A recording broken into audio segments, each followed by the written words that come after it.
Book 263. All the President's Men by Bernstein and Bob Woodward tells the story of how two relatively young reporters at the Washington Post uncovered the truth behind the Watergate scandal, ultimately leading to the resignation of Richard Nixon. But what makes the book extraordinary is not the outcome which history has already recorded, but the process. It reveals, step by painstaking step, how truth is pursued, resisted, and finally brought into the light. Bernstein and Woodward do not present themselves as heroes. Instead, they appear as persistent, often uncertain investigators working against confusion, dead ends, and institutional resistance. Phone calls go unanswered. Sources deny involvement. Leads collapse.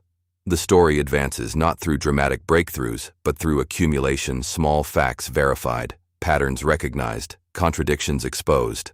This methodical approach gives the narrative its authenticity and its power. One of the most compelling elements of the book is the role of secrecy and silence. Many of the most important figures refuse to speak openly.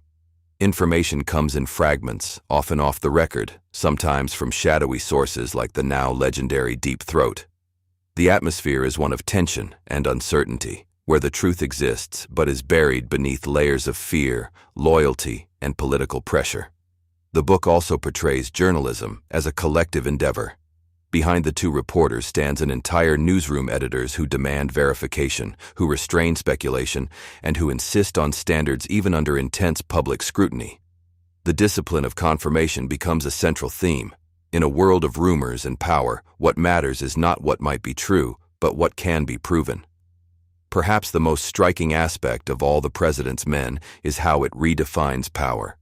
The story reveals that power is not only held by those in office, but also challenged by those who seek accountability.